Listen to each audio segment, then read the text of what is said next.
नमस्कार देवी और सज्जनों, ओपी बागड़ी शो में स्वागत है आप सभी का। बड़े अच्छे टॉपिक के बारे में बात कर रहे हैं।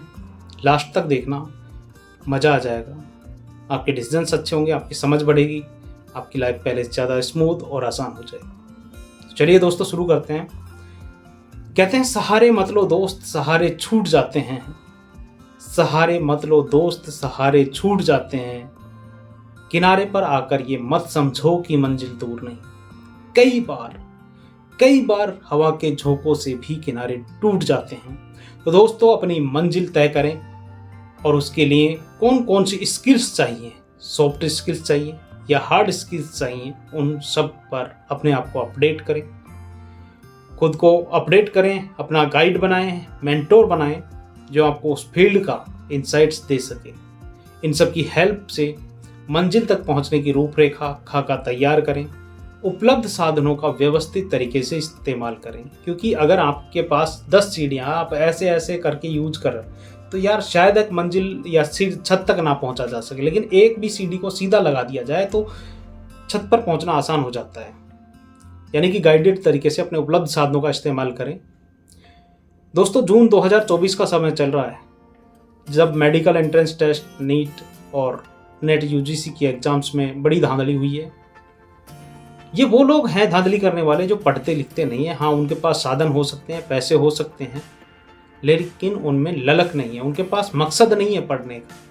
लेकिन बहुत सारे बच्चे, गरीब बच्चे भी इस एग्ज़ाम को क्लियर करते हैं, क्योंकि उनके फिर भी उन तमाम बाधाओं के बाद साथ कि उनके पास साजो सामान नहीं होते, सुविधाएं नहीं होती, भारी सुविधाएं, लेकिन उनके अंदर मादा होता है, सक्सेस पाने की वजह होती है, आत्मबल होता है उनके पास, हर परिस्थिति में मेहनत करने की अंदर की चाह होती है, तब सफलता मिलती है। दोस्तों, पसीने आ रहे हैं यार, लाइक कर देना। एसी में रह करके नहीं बनते वीडियो, आवाज़ में दिक्कत होती है, साफ आवाज़ नहीं आती। तो सच पूछा जाए तो मज़ा भी यार सफलता का तब है जब आपके पास किसी चीज़ की कमी हो और उस कमी के बावजूद आप रास्ता चीरते हुए मंजिल तक पहुँचे। क्योंकि अगर अंबानी जी का लड़का एसडीएम बन भी जाए तो यार ताली बजाएगा कौन? एक ऐसी माँ जो दूसरों के घरों में काम करती हो, ऐसा बाप जो मेहनत मजदूरी करता हो, रिक्शा चलाता हो, या किसान का बेटा जो अपने बाप को मेहनत करता हुआ खेत में पसीने पसीने होता देखता हो। यार उसका बच्चा अगर एसडीएम बन जाए, आईएएस बन जाए, आईपीएस बन जाए, जुडिशरी में सेलेक्ट हो जाए तो यार तालियां बजती हैं। लेकिन दोस्तों, जिंदगी का प्रश्न पत्र सबके लिए अलग आता है। There is different question paper for everyone in the life my friends. दोस्तों, कई बार ऐसा भी होगा आपके साथ कि आप इंटरव्यू देने गए हैं, 3 पोस्ट हैं, 20 कैंडिडेट्स हैं। एक आदमी ऐसा है जो गलत फार्म भर के ले आया, अब वो आपसे हेल्प मांगता है, यार किसी के पास एक्स्ट्रा खाली फॉर्म हो तो दे दो। आपने दे दिया क्योंकि आपके पास था।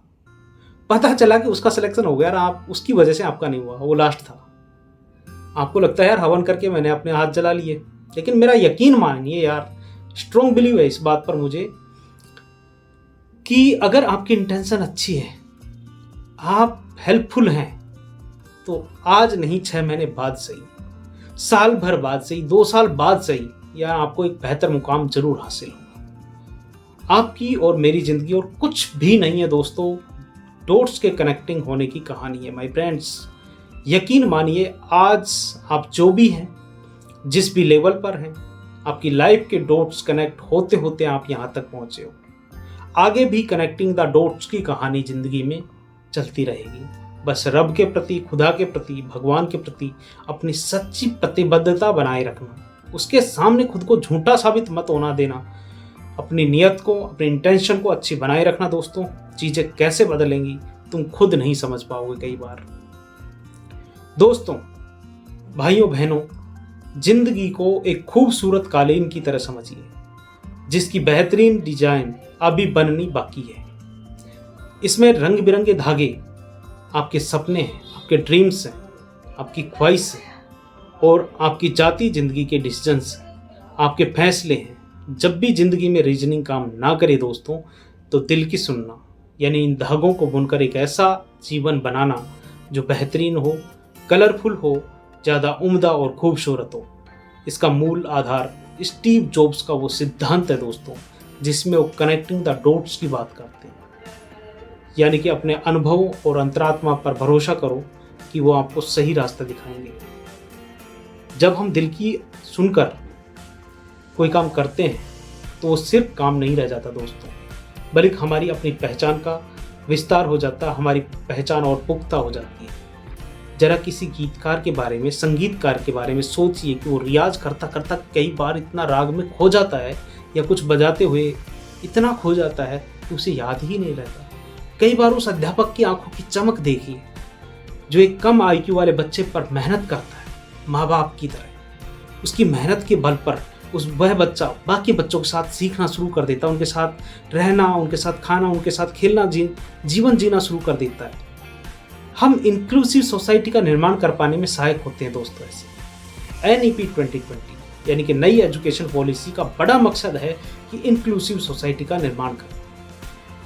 अगर हम देश के निर्माण में, समाज के निर्माण में भागीदारी निभा पाते हैं तो कितनी खुशी होगी दोस्तों। जब हम किसी मकसद पर काम करते हैं, किसी मिशन पर काम करते हैं, तो हम सिर्फ पैसे कमाने का रास्ता भर नहीं ढूंढते, फिर वो काम हमारे लिए पैसे कमाने का रास्ता भर नहीं रह जाता, बल्कि ऐसा तरीका बन जाता है जिसमें हमें खुशी मिलती है, जो हमारे मूल्यों को, हमारे वैल्यूज को उजागर करता है। पर ये रास्ता हमेशा आसान नहीं होता दोस्तों। पसीने आ रहे हैं भाई, लाइक कर देना। शायद ही हम कई बार प्रतियोगिता में हार भी जाएं, बड़ा प्रोजेक्ट भी हाथ से निकल जाए, कई बार रिश्तों में भी धोखा खा जाएं, दुख भी मिले। ऐसे में हार मत मान लेना। हाँ, हार मान लेना और निराश हो जाना आसान है दोस्तों। दिल की सुनने के रास्ते पर चलने के लिए हिम्मत चाहिए, ऐसी हिम्मत जो हमें हार के बाद फिर से उठ खड़े होने की ताकत दे सके, वह हिम्मत जो अपनी गलतियों से सीखने और नए जोश के साथ कोशिश करने का हौसला देती हो।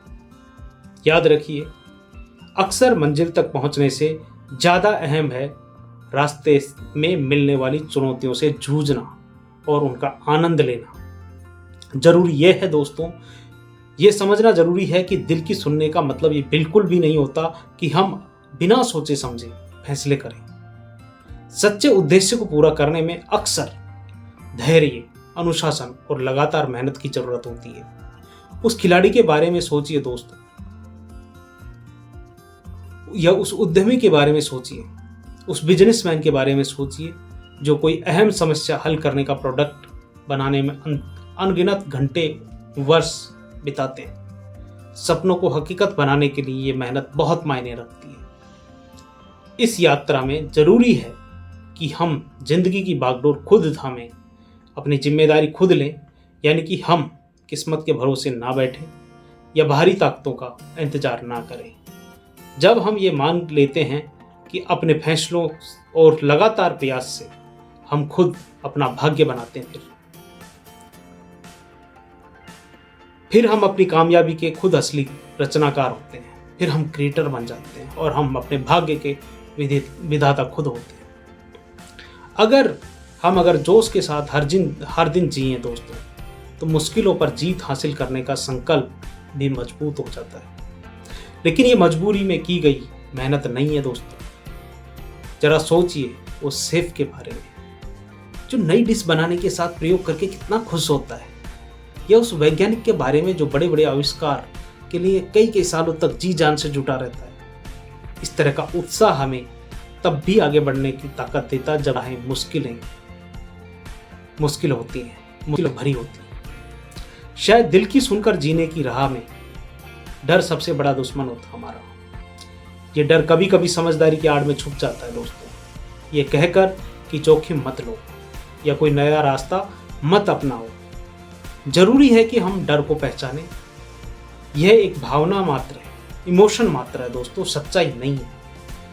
जब हम डर के आगे जाते हैं, डर के बावजूद आगे बढ़ने का फैसला लेते हैं, तो ये हमारी असली जीत होती है। तब हम अपना असली हिम्मत दिखा पाते हैं। दिल की सुनकर चलना एक ऐसा सफर है दोस्तों जिसमें मकसद, खुशी और हार ना मानने का जज्बा शामिल होता है। इस रास्ते पर हमें क्या मिलेगा ये पता नहीं होता, पर अपनी क्षमता पर भरोसा रखें। ये यकीन मानिए कि दोस्तों, जिंदगी में घटनाएं बिखरी हुई लगती हैं, वे बाद में खूबसूरत तस्वीर बना देंगी। स्टीव जॉब्स ने कहा था कि बिखरे बिंदु समय के साथ जुड़ ही जाएंगे। The scattered dots will join together with time। इस बात पर यकीन रखिए और अपनी नीयत साफ रखिए। अपने सफ़र में आने वाले अनिश्चित पलों के लिए तैयार रहें दोस्तों। उतार चढ़ाव आते रहेंगे, ज़िंदगी बेहतर ज़रूर होगी। देखते ही देखते ज़िंदगी अलग अलग रंगों से भर जाएगी। आपने मुझे यहाँ तक देखने के लिए टाइम दिया, आपका धन्यवाद। इस वीडियो को लाइक करें, शेयर करें, दोस्तों के साथ, रिश्तेदारों के साथ, मिलने वालों के साथ शेयर करें। आज के लिए इतना ही, फिर मिलेंगे। नमस्कार, जय हिंद, वंदे मातरम दोस्तों।